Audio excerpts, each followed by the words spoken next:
Maktoum is a mystery cat. He's called the Hidden Paw, for he's the master criminal who can defy the law. He's the bafflement of Scotland Yard, the flying squad's despair. For when they reach the scene of crime, Maktoum's not there. Maktoum, there's no one like Maktoum. He's broken every human law. He breaks the law of gravity. His powers of levitation will make a fakir stare. And when you reach the scene of crime, Maktoum's not there. You may see from the basement, you may look up in the air, but I tell you once and once again, Maktoum is not there. Maktoum is a ginger cat. He's very tall and thin. You would normally wish saw him, for his eyes are sunken in. His brow is deeply lined with thought, his head is highly domed.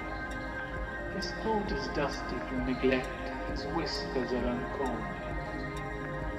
He sways his head from side to side with movements like a snake. And when you think he's half asleep, he's always wide awake. Maktoum, there's no one like Maktoum. He's a fiend in feline shape, a monster of depravity.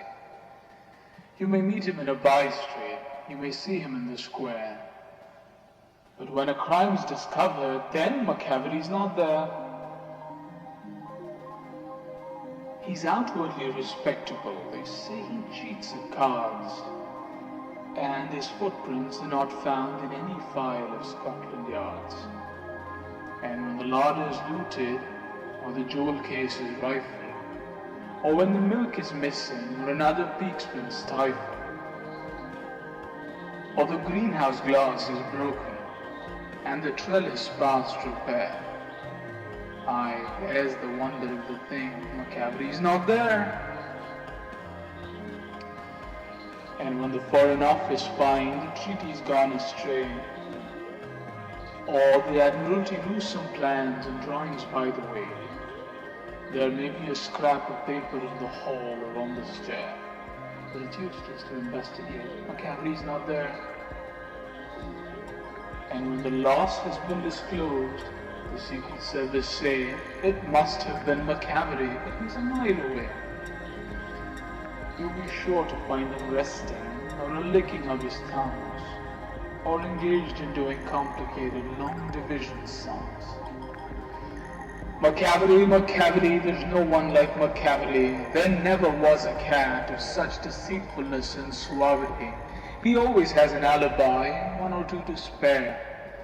At whatever time the deed took place, Maktoum wasn't there. And they say that all the cats whose wicked deeds are widely known, I might mention Mongo Jerry, I might mention Brittlebone, are nothing more than agents for the cat who all the time just controls their operation. The Napoleon crime. And Bullet the Kid is made up of mostly monologues, as poems or prose or interviews or various other devices. These are the killed by me. Morton, Baker, early friends of mine, Joe Bernstein, 3 Indians, a blacksmith when I was 12 with a knife, 5 Indians in self-defense behind a very safe rock, 1 man who bit me during a robbery, Brady, Hindman, Beckwith, Joe Clark, Deputy Jim Carlisle, Deputy Sheriff J.W. Bell, and Bob Ollinger, a rabbit cat, birds during practice. These are the killed by them. Charlie, Tomo Foliad, Angela Dee's split arm, and Pat Garrett sliced off my head. Blood a necklace on me all my life. Garrett had been waiting for us with the others, including Wild, who had been sent by the government to help him, guns on the floor beside them. Told that Tom was riding in alone, he went straight to the window and shot Foliad's horse dead. Tom collapsed with the horse still holding the gun and blew out Garrett's window. Garrett already halfway downstairs. Mr. Wilde shot at Tom from the other side of the street, rather unnecessarily shooting the horse again. If Tom had used stirrups and didn't swing his legs so much, he would probably have been locked under the animal. Foliad moved soon. When Garrett had got to ground level, only the horse was there in the open street. He couldn't shout to ask Wilde where Foliad was, or he would have got shot. Wilde started to yell to tell Garrett though, and Tom killed him at once. Garrett fired at Foliad's flash and took his shoulder off. Tom Foliad, screaming out onto the quiet Fort Sumner Street, Christmas night, walking over to Garrett, no shoulder left, his jaws tilting up and down like mad bladders going, too mad to even aim at Garrett. Son of a bitch, as Garrett took clear aim and blew him out. Garrett picked him up, the head broken in two, took him back upstairs into the hotel room. Mason stretched out the blanket neat in the corner. Garrett placed Foliad down, broke open his rifle, took out the remaining shells. They had to wait until morning now. They continued their poker game till 6 a.m. Then remembered they hadn't done anything about Wilde, so the four of them went out, brought Wilde back into the room.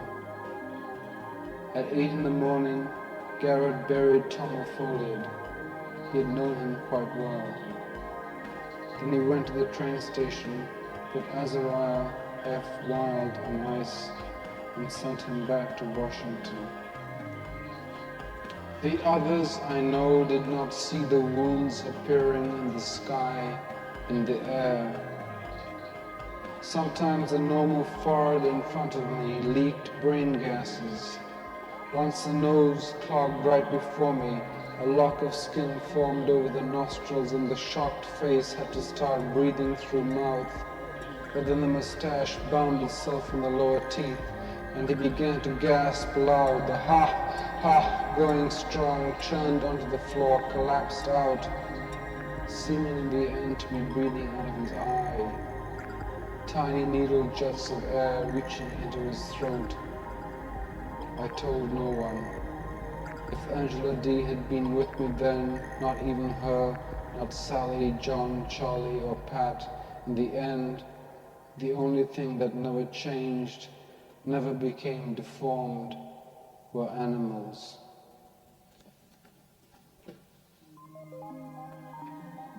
Moving across the world on horses, bodies split at the edge of their necks, neck sweat eating at my jeans, moving across the world on horses. So if I had a newsman's brain, I'd say, well, some morals are physical, must be clear and open like diagram of watch or star. One must eliminate much. That is, one turns when the bullet leaves you, walk off, see none of the thrashing, the very eyes welling up like bad drains. Believing then the moral of newspapers or gun, where bodies are mindless as paper flowers you don't feed or give to drink. That is why I can watch the stomach of clocks shift their wheels and pins into each other and emerge living for hours. When I caught Charlie Baudry dying, tossed 3 feet by bullets, giggling at me, face tossed in a gaggle, he pissing into his trouser legs in pain, face changing like fast sunshine. Oh my God, Billy, I'm pissing, watch your hands. While the eyes grew all over his body. Jesus, I never knew that, did you? The nerves shot out, the liver running around there like a headless hen jerking brown all over the yard. Seen that too at my aunt's. never eaten hen since then. Blurred a waist-high river, foam against the horse, riding naked, clothes and boots and pistol in the air. Crossed a crooked river, loving in my head, ambled dry on stubble, shot a crooked bird, held it in my fingers, the eyes were small and far, it yelled out like a trumpet, destroyed it of its fear. After shooting Gregory, this is what happened. I shot him well and careful, made it explode under his heart so it wouldn't last long, and was about to walk away when this chicken paddles out to him, and as he was falling hops on his neck, digs the beak into his throat, straightens legs and heaves a red and blue vein out. Meanwhile he fell, and the chicken walked away, still tugging at the vein till it was 12 yards long, as if it held that body like a kite. Gregory's last words being, "Get away from me, you stupid chicken." Miss Angela Dickinson of Tucson, tall legs like a dancer, set the 80s style by shaving them hairless. Keeps saying, "I'm too tall for you, Billy." But we walk around a bit, buy a bottle, and she stands, showing me her thighs. "Look, Billy, look at this." She folded on the sheet, tapping away at her knees. Leans back, waving feet at me, catching me like a butterfly in the shaved legs in her Tucson room.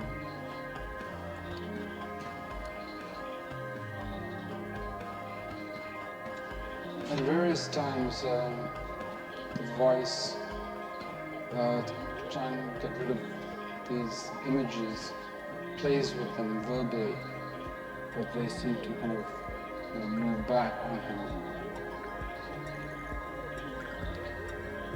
His stomach was warm. Remembered this when I put my hand into a pot of lukewarm tea to wash it out, dragging out the stomach to get the bullet he wanted to see when taking tea with Sally Chisholm in Paris, Texas. With Sally Chisholm in Paris, Texas. He wanted to see when taking tea, dragging out the stomach to get the bullet, a pot of lukewarm tea to wash it out. Remembered this when I put my hand into his stomach. Was warm. The barn I stayed in for a week then was at the edge of a farm and had been deserted, it seemed, for several years, though built of stone and good wood.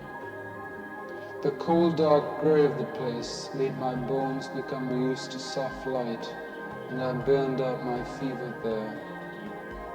It was 20 yards long, about 10 yards wide. Above me was another similar-sized room, but the floors were unsafe for me to walk on. However, I heard birds and the odd animals scrape their feet, the rotten wood magnifying the sound, so they entered my dreams and nightmares. But it was the color and the light of the place that made me stay there, not my fever. It became a calm week. It was the color and the light. The color a gray with remnants of brown. For instance, those rust brown pipes and metal objects that before had held bridles or pails, a slit to machine uses.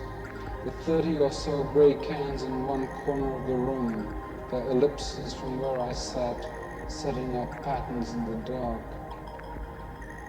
When I had arrived, I opened 2 windows and a door, and the sun poured blocks and angles in, lighting up the floor's skin of feathers and dust and old grain. The windows looked out onto fields, and plants grew by the door, me killing them gradually with my urine. Wind came in wet and brought in birds who flew to the other end of the room to get their aim to fly out again. An old tap hung from the roof, the same color as the walls.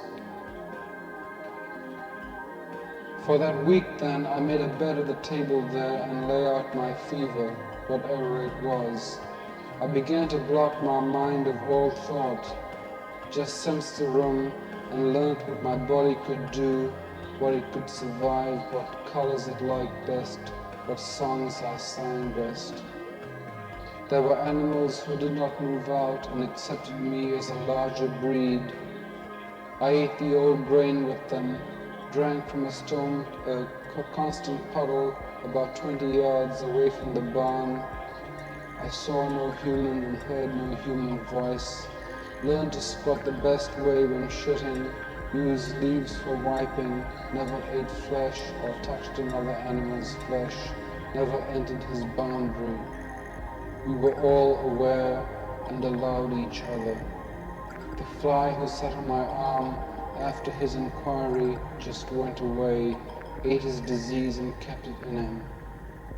When I walked, I avoided the cobwebs who had places to grow to, who had stories to finish. The flies caught in those acrobat nets were the only murder I saw. And in the barn next to us there was another granary, separated by just a thick wood door. In it 100 or so rats, thick rats, eating the foot-deep pile of grain abandoned now and fermenting, so that at the end of my week, after a heavy rainstorm burst the power in those seeds and brought drunkenness into the minds of those rats, they abandoned the sanity of eating the food before them and turned on each other in grotesque and awkwardly because of their size.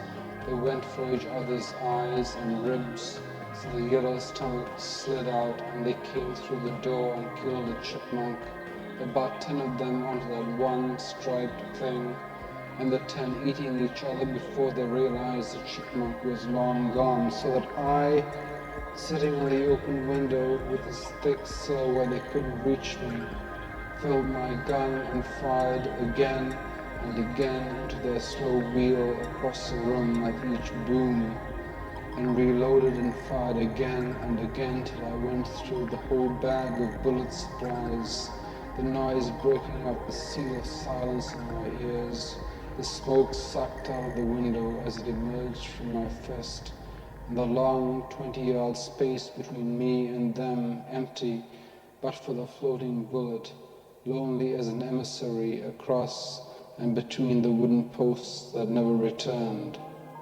So the rats continued to wheel and stop in the silences and eat each other, some even the bullet, till my hand was black and the gun was hot and no other animal of any kind remained in that room but for the boy in the blue shirt sitting there coughing at the dust, rubbing the sweat of his upper lip with his left forearm. With the Baudrys,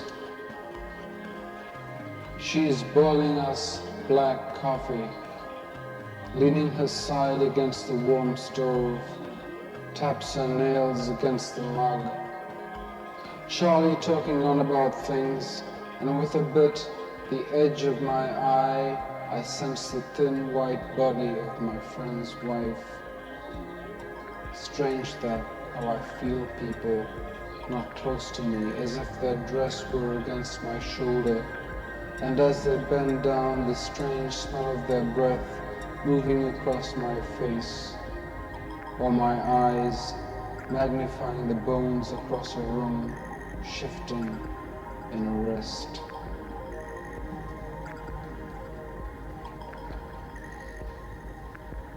I have seen pictures of great stars, drawings which show them straining to the center, that would explode their white if temperature and the speed they moved at shifted 1 degree. Or in the east have seen the dark grey yards where trains are fitted, and the clean speed of machines that make machines, their red golden pouring, which when cooled mists out to rust or grey.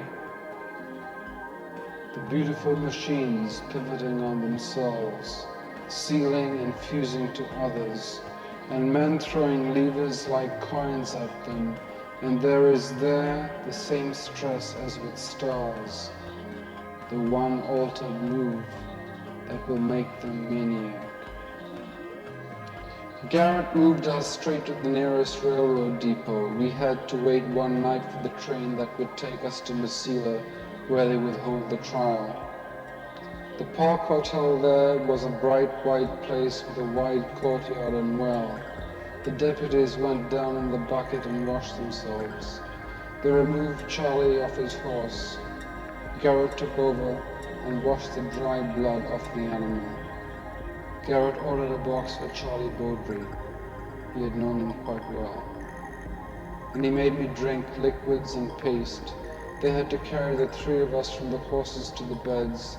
We couldn't walk after the week on horses. I was to share a room with Garrett and Emery. "Your last good bed, Billy," he said. "Pick your position." I did, face and stomach down. He chained me to the bed. He taped my fingers so thick I couldn't get them through a trigger guard, even if they gave me a gun. Then he went out and looked after Wilson, who had broken both ankles, and the horse stumbled, collapsing on his chained legs. It is afternoon still, the room white with light, my last white room. The sun coming through the shutters, making the white walls whiter. I lie on my left cheek looking to that light. I cannot even see the door or if Emery has stayed behind. The bed vast. Went to sleep, my body melting into it. I remember once after Charlie and I stopped talking, we could hear flies buzzing in their black across the room. And I remember once, one night in the open, I turned to say goodnight to Charlie, who was about 10 yards away, and there was the moon, balanced, perfect, on his nose. The street of the slow-moving animals, while the sun drops in perfect verticals no wider than boots. The dogs sleep their dreams off. They are everywhere, so that horses on a crowded weekend will step back and snap a leg. While I've been going on, the blood from my wrist has traveled to my heart, and my fingers touch the soft blue paper notebook, control a pencil that shifts up and sideways, mapping my thinking going its own way, like light wet glasses drifting on polished wood. The acute nerves spark on the periphery of our bodies, while the block trunk of us blunders as if we were those sun-drugged horses. I am here with a range for everything. Corpuscle, muscle, hair, hands that need the rub of metal, those senses that want to crash things with an axe, that listen to deep buried veins in our palms, those who move in dreams over your women, night near you, every pore, the invisible hooves, the mind's invisible blackout, the intricate never, the body's waiting rut. Garrett had stuffed birds, not just the stringy Mexican vultures, but huge exotic things. We would sometimes be with him when they arrived. He would have them sent to him frozen in boxes. The box was wooden, a crate really, and with great care after bringing it back from the station, he would remove the nails, and he first took out the 8 inches of small crushed ice and said, "Look," and it would be a white seagull. It was beautifully spread in the ice, not a feather out of place, its claws extended and brittle from the freezing. Garrett melted it and split it with a narrow knife, parting the feathers first, and then with a rubber glove in his right hand removed the body. He then washed the rotted blood from the wings, the outside, and then took it out on the veranda to dry. You know, hunters are the gentlest anywhere in the world. They halt caterpillars from path dangers, lift a drowning moth from a bowl, remarkable in peace.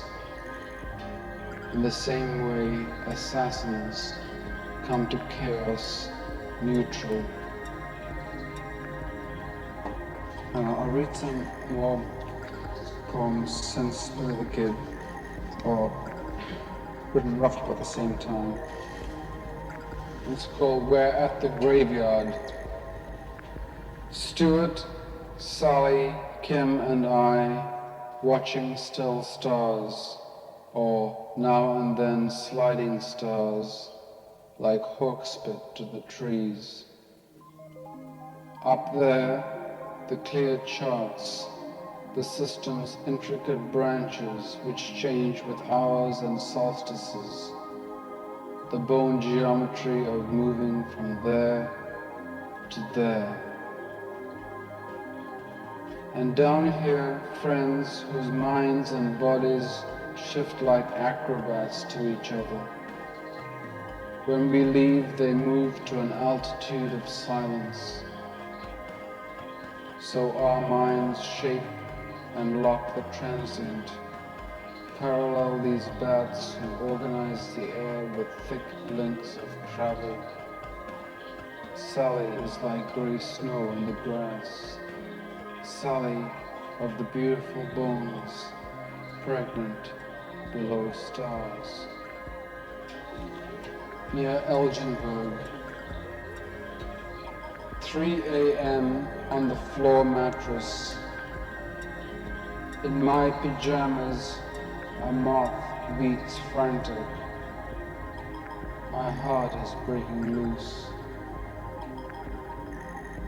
I have been dreaming of a man who places honey on his forehead before sleep. So insects come tempted by liquid to sip past it into the brain. In the morning his head contains wings and the soft skeletons of wasp. Our suicide into nature.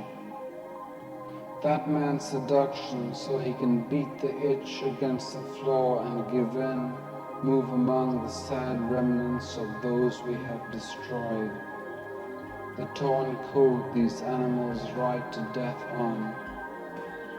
Grey fly on windowsill, white fish by the dock, heave like a slimy bottle into the deep. To end up as snake, heckled by children and cameras as he crosses lawns of civilization. We lie on the floor mattress, lost nods walk on us, waterhole of flesh, want this humiliation under the moon. Till in the morning we are surrounded by dark, virtuous ships, sent by the kingdom of the loon. This is called Charles Darwin Pays a Visit, December 1971, and I was in a state of total depression. View of the coast of Brazil. A man stood up to shout at the image of a sailing ship, which was a vast white bird from over the sea, and now ripping its claws into the ocean. Faded hills of March, painted during the cold morning. On board ship, Charles Darwin sketched clouds. One of these days, the prime mover will paint the prime mover out of the sky. I want her, centuries being displaced, faith. 23rd of June, he caught 68 species of a particularly minute beetle. The blue thick leaves who greeted him, animals unconscious of celebration, moved slowly into law. At him with a watch. Look past and future, I want ease our ways out of these structures, the smell of the cogs and diamonds we live in. I am waiting for a new ship, so new we will think the lush machine an animal of God. Weary from traveling over the air and the water, it will sink to its feet at our door. This one is called Spider Blues. My wife has a smell that spiders go for. At night, they descend saliva roads down to her dreaming body. They are magnetized by her breath's rhythm, leave their own constructions for succulent travel across her face and shoulder. My own devious nightmares are struck to death by her shrieks. About the spiders.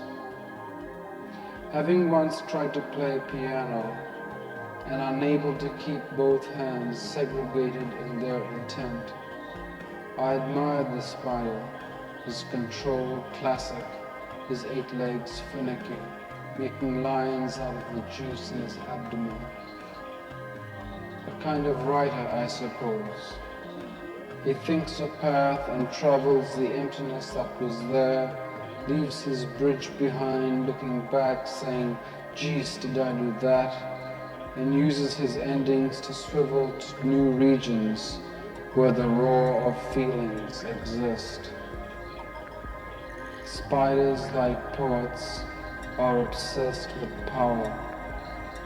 They write their murderous art which sleeps like stars in the corner of rooms, a mouth to catch audiences, weak, broken, sick. And spider comes to fly, says, love me, I can kill you. Love me, my intelligence has run rings about you.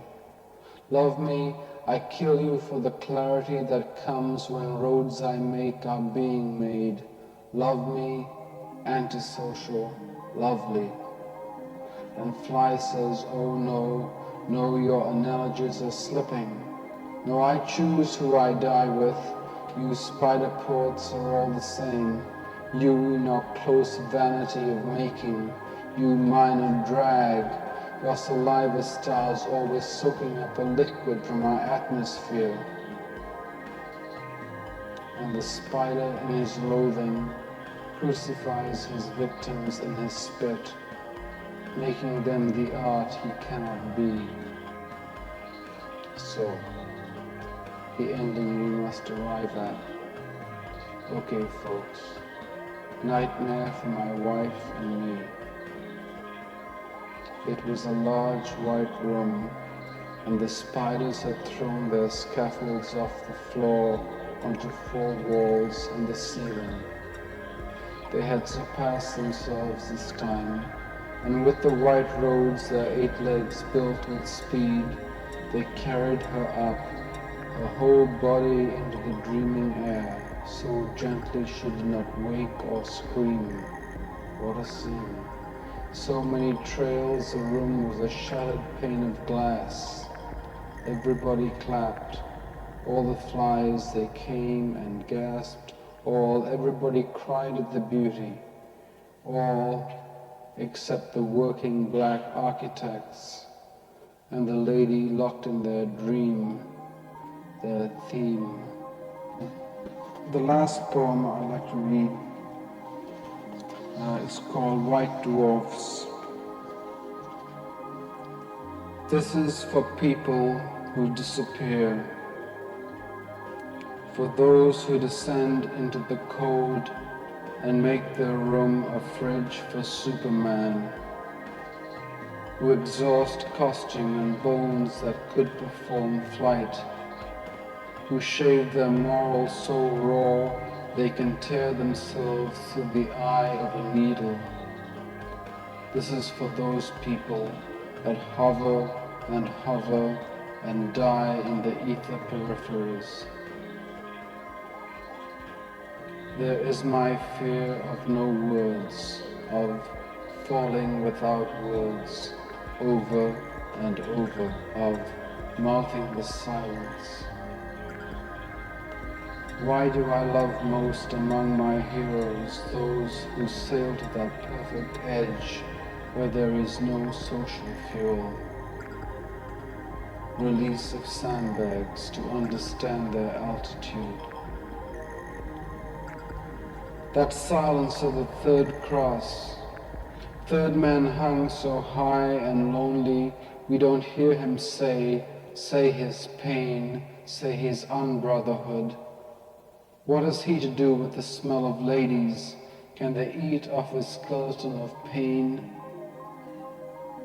The Gurkhas in Malaya cut the tongues of mules so they were silent beasts of burden in enemy territories. After such cruelty, what could they speak of anyway? And Dashiell Hammett in success suffered conversation and moved to the perfect white between the words. This white that can grow is fridge, bed is an egg, most beautiful when unbroken, where what we cannot see is growing in all the colors we cannot see. There are those burned out stars who implode into silence after parading in the sky. After such choreography, what would they wish to speak of anyway?